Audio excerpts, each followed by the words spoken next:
Welcome guys, my self Sanjay Sharma from Marcos physical academy. आज हमारे बीच और एक सफल अभ्यर्थी भारती तोमर मौजूद हैं, जिन्होंने अपना 2020 का CPO-SI का फिज़िकल क्लियर किया है और आज फिज़िकल क्लियर करके अपना मेडिकल क्लियर करके ओवरऑल अपने पूरे एग्ज़ाम प्रोसेस को क्लियर करके दिल्ली पुलिस सब इंस्पेक्टर के पद को प्राप्त करके हमारे बीच मौजूद हैं।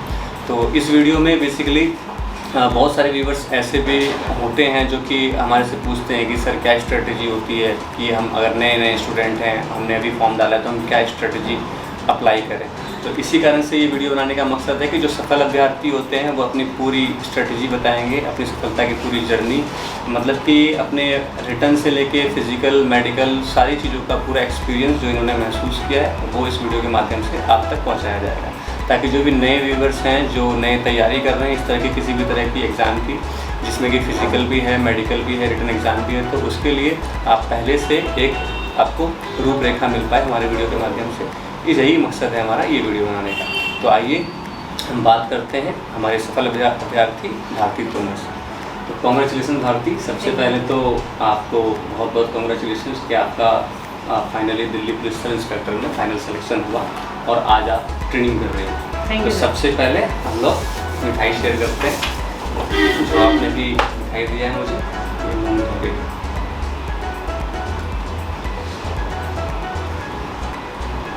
Thank you.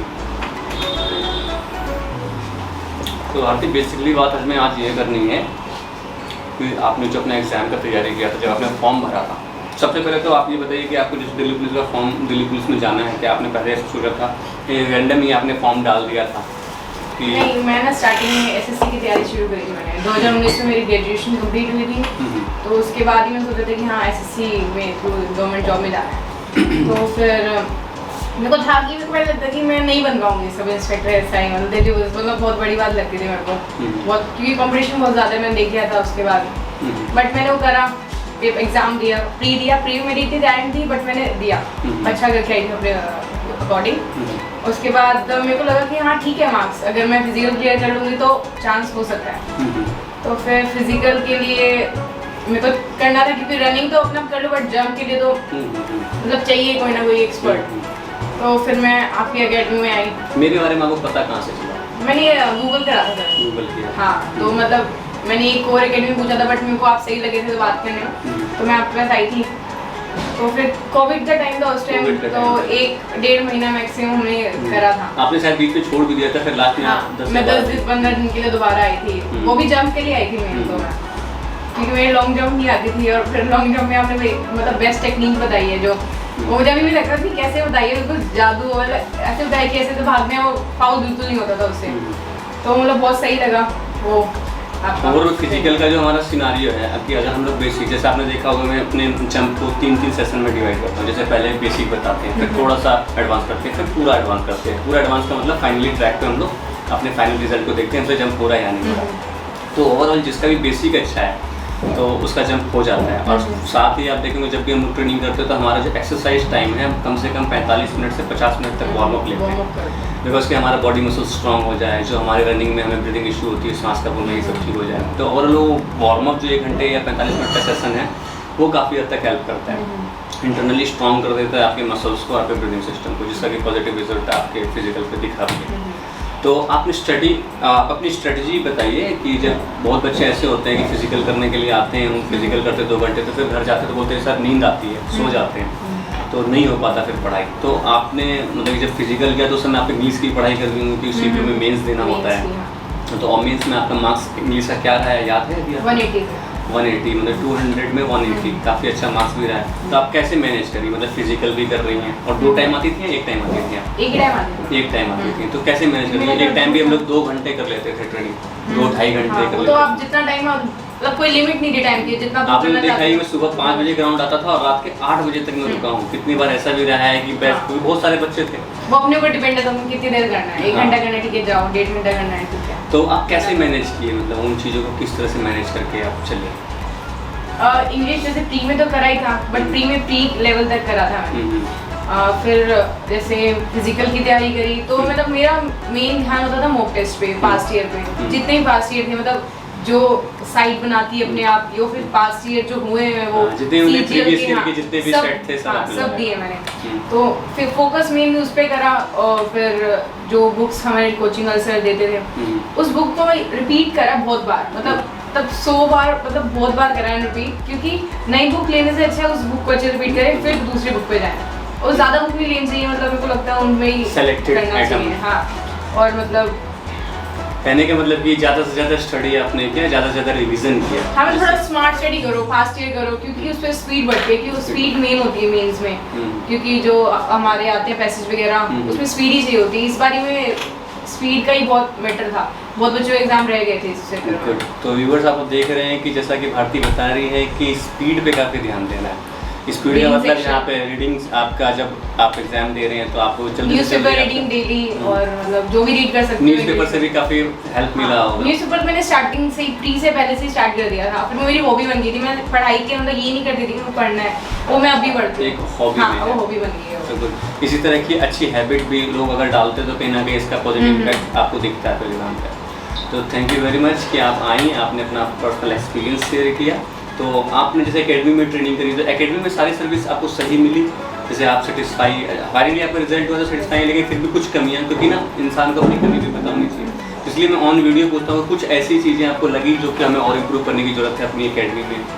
सर नहीं, आप में तो कोई कमी नहीं है, कमी फिर हम हमारी साइड से ही होगी, मतलब कि जैसे आप वार्म अप कराते हो ना तो उसको बच्चे करते नहीं है, वो लगता है कि ये ज़्यादा हो रहा है, इतना तो ज़रूरत नहीं है, बट वो ना हमें पता नहीं चलता, बट वो यूज़फुल है हमारे लिए कहीं ना कहीं। जैसे आप रनिंग कराते थे तो शिन पेन बहुत ज़्यादा होता था, तो उसकी वजह से मेरे को भी लगा था कि क्या इतनी ज़्यादा ज़रूरत नहीं है, शिन पेन हो गया, बट वो एक्सरसाइज करने से ही ठीक हुआ है, 10-15 दिन लगे हैं बट वो ठीक हो गया, और फिर उसके बाद वो कभी नहीं हुआ आज तो तक। देखिए इसमें सबसे अच्छा बात बताया भारती ने कि जब आप रनिंग करते हैं या ज़्यादा लोड डालते हैं तो आपको बॉडी पेन का सामना करना पड़ सकता है, शिन पेन का सामना करना पड़ सकता है। उसकी वजह से मतलब बच्चे छोड़ देते हैं अकेडमी, बट मेरे को लगता है कि नहीं ये तो बहुत बच्चे ऐसे कि डर के मारे या दर्द के मारे वो गिव अप कर देते हैं। तो क्योंकि सिंग पेन का बेसिकली इलाज है रेगुलर ट्रेनिंग। आपको अलग अलग यूट्यूब चैनल पे बहुत सारी की चीज़ें मिलेगी, मेडिसिन बताएंगे, कोई बताएगा कि बर्फ से सिकाई करो, कोई बताएगा ये ऑइंटमेंट लगाओ। हालांकि मैंने भी सिंग पेन पे पर्टिकुलर वीडियो बनाया है, लेकिन इसकी सत्यता यही है, और मैंने पहले भी अपने वीडियो में डिस्कस किया है कि सिंग पेन एक ऐसी चीज़ है, एक प्रोसेस है,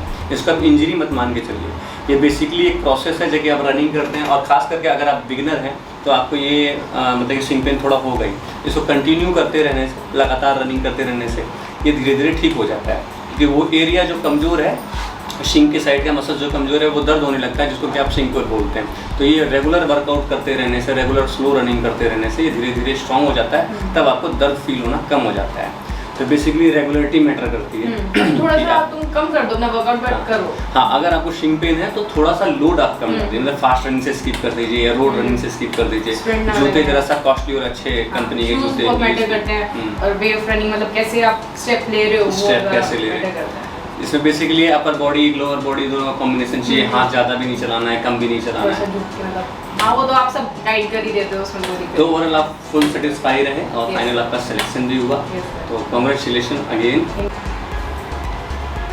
तो वीडियो के अंत में एक बार भारती आप लोगों को बताना चाहेगी कि अगर आप किसी भी तरह के फिजिकल को पार्टिसिपेट कर रहे हैं या नया नया ज्वाइन कर रहे हैं, या किसी भी फिजिकल की तैयारी के बारे में आप सोच रहे हैं कि आगे आपको करना है, तो किन किन तरह की प्रॉब्लम आ सकती है और उस प्रॉब्लम से कैसे लड़ना है, ये आपको अपना एक्सपीरियंस भारती बताएगी। भारती कुछ व्यूअर्स के लिए फर्स्ट ऑफ ऑल, अगर आप सीपीयू की तैयारी कर रहे हैं तो एजुकेशन में पढ़ाई पे ज़्यादा ध्यान देते हो, फिजिकल पे कोई ध्यान नहीं देता, इसलिए सब मतलब थोड़ा पेन होता है। जैसे एकदम से ज्वाइन करते हैं हम एकेडमी, तो कभी हमने करा नहीं होता, मतलब ऐसा फिजिकल रनिंग और एक्सरसाइज वगैरह हमने लोगों ने करी नहीं होती है, तो मतलब पेन होता है, शिन पेन भी होता है, किसी के नी पेन होता है, डिफरेंट तरीके के पेन होते हैं। बट ये है कि उसको पेन के चक्कर में हम सोचते हैं एकेडमी गंदी है, टीचर गंदा है, तो बहुत ज़्यादा करा रहा है, ये तो मतलब इतना तो बहुत ज़्यादा करा रहा है, मॉडर्न सा पेशेंट है तो बट हम उस चक्कर में एकेडमी छोड़ देते हैं, क्योंकि मैंने देखा है अपना, अभी 2-3 लड़कियों ने इस चक्कर में छोड़ी थी एकेडमी, बट मैंने नहीं छोड़ी थी। मैंने एक दिन घर पे रेस्ट कर लिया था, डॉक्टर के पास भी गई थी मैं, बट उसके बाद कैल्शियम की दवाइयाँ वगैरह दी उन्होंने और कुछ नहीं करा।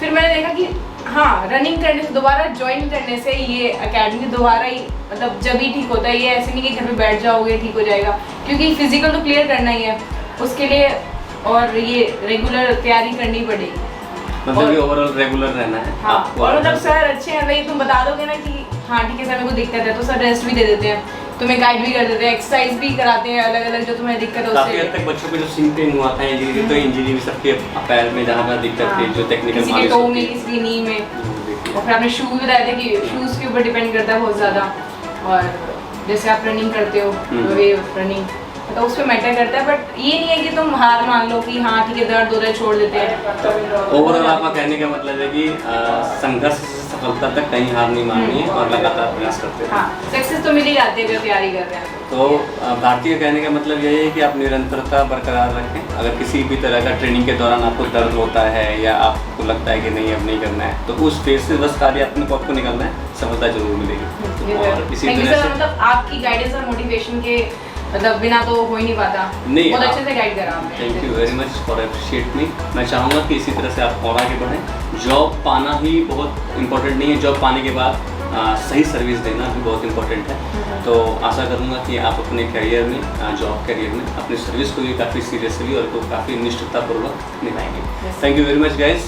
आप जुड़े रहें हमारे इस तरह के वीडियो, काफ़ी आपको मिलेंगे आगे भी। हमारे पास काफ़ी ऐसे बच्चे हैं जिन्होंने अपना फिज़िकल क्लियर किया है हमारी एकेडमी से और फाइनल सिलेक्शन भी प्राप्त किया है। तो आप जुड़े रहिए, हमारे पास इस तरह के काफ़ी वीडियो आने वाले हैं जिसमें कि सिलेक्टेड लोग आके अपनी जर्नी आपसे डिस्कस करेंगे और आपको मोटिवेट करेंगे। Thank you very much.